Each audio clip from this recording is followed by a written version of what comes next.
Hi there, it's Rob here from Gym Tin. I hope you're well. Okay, welcome to part 2 of this series, which is all about the benefits of EPOC training.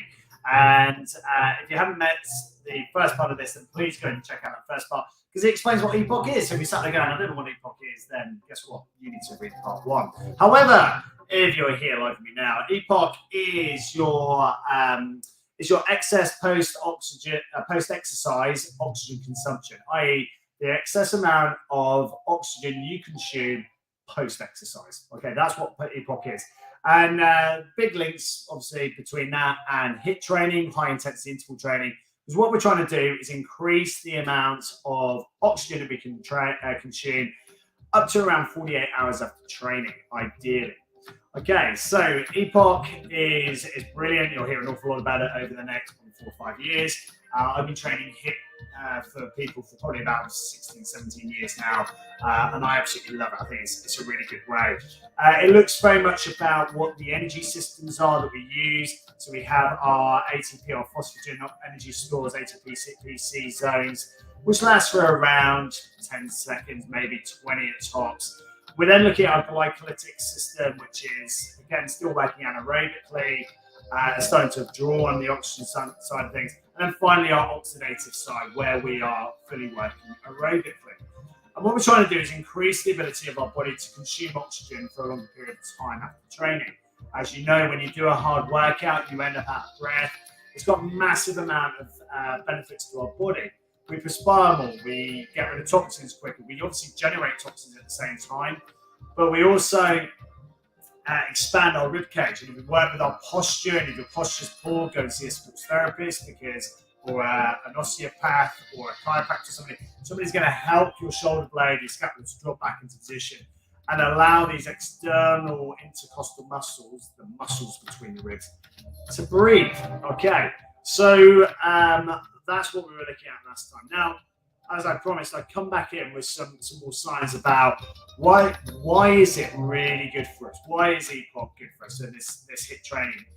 And the first thing I would say is Western world is very, very time poor, cash rich, time poor, I would probably suggest. But most people are, even in Eastern world as well. It's like, it's all about where is your time to be able to do stuff. And so, do you have the time to go and do like an hour and a half, 2 hour training set? If you do and you enjoy doing it, then do it. Nothing wrong with that. But I would suggest the majority of people don't, especially after a hard day or looking after family or looking after loved ones, if you're a carer or whatever. You're going to find that doing a hard workout after that kind of thing, or a long endurance workout, is not only a psychological barrier, but a physiological barrier as well in terms of your own energy, and then a physiological barrier of you have other responsibilities onto you as well. So that's why I would think that HIIT training and EPOC is brilliant for you, because you can get an awful lot done in a short period of time. Now, I teach a lot of what's called HIIT 20. I do a cardio version of that, and I also do a strength version of that. You're basically doing a whole training set within the 20 minutes. And the idea is that most of the exercises, or generally the exercises, are 20 seconds long. There are 5 different exercises put together in a safe and effective way for you to get a really good workout in a very short period of time. And there's different ways of doing it. Loads of people do HIIT differently.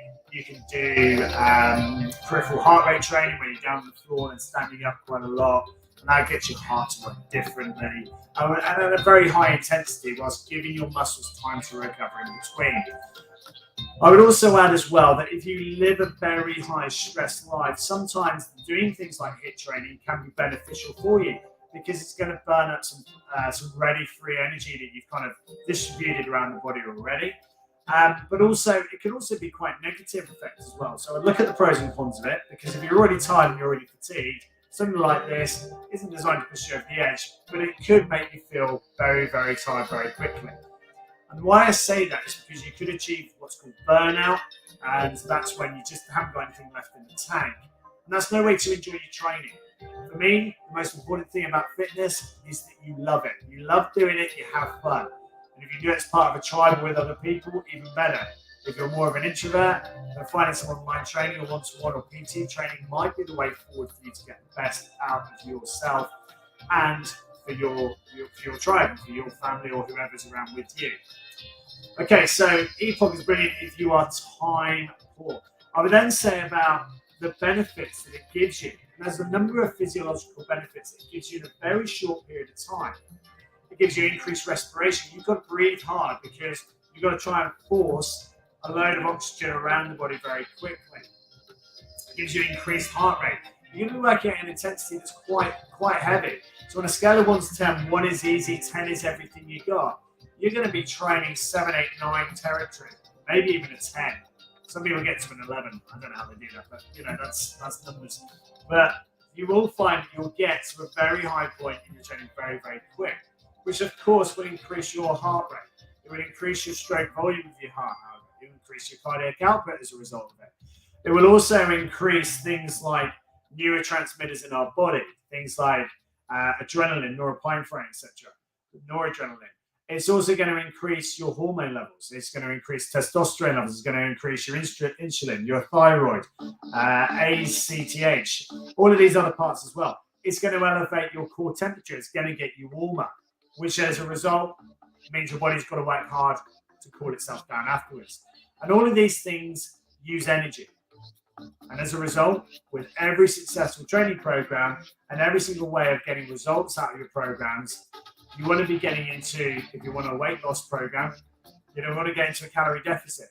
So this is a great way of getting yourself into a deficit of calories if you intake the right amount for your body at the start, but then you can train out quite quickly on this. And the great thing about EPOC is that recovery period. So how long does it take you to metabolize? And the stronger you become, the fitter you become, the more mitochondria in the muscles you'll increase, the greater the hypertrophy, the greater strength. And as a result, every single muscular contraction is potentially going to require you to burn more calories. So think about it in all the positives you can get. You can get a quick training program out very, very quickly. Now, next session, I want to talk to you about the benefits of why this is kind of better for you than maybe doing aerobic training. Because we always think of aerobic people as being thin and really, it's going to think of like your Mo Farahs and your Paula Radcliffes and all of those type of people. I'm showing my age here by the people that I'm associating with. Okay, so think about their somatotype, their body shape, and what they've become. But is that realistic for you? Perhaps it isn't. And so you therefore need to do something that's relevant to you. Perhaps your joints couldn't take going out for an hour and a half run. Perhaps your psychology can allow it to happen. Perhaps your time and your lifestyle can make that happen. So maybe think of a different approach. And EPOC can exactly be that one for you. So next time, part 3, I'm going to talk to you about the benefits of HIIT and EPOC training against aerobic training. This could be quite confidential, it could be quite confrontational, but hey, that's what I love about it all. Okay, so thinking about it again, a little bit of a recap. So if you're time poor and you're cash rich, or even if you're time poor and poor, it doesn't matter. HIIT is a great thing you can do. You do it on your own, you do it in a group, you do it with a tribe of people and have a great workout. It is brilliant for increasing your metabolism, increasing the amount of really important hormones throughout our body. It's great for increasing our metabolism. It's great for increasing our core temperature. And it's a great way of increasing the amount of oxygen that you consume post-exercise. I hope you found that really interesting. As always, I'm here to help you. If you did it live, hashtag the live. Did it on replays, do a hashtag replay for me. Please do get in contact if I can help. If there's anything I can help with you, didn't understand part of that, please ask a question. I don't know the answer, I'm going to find it out for you, but I've been in this industry long enough to know some things. So I hope I can help you. Please do let me know if I can. Grab yourself a pint of water. Cheers. Hydrate well. I'll see you next time for the next one. Cheers.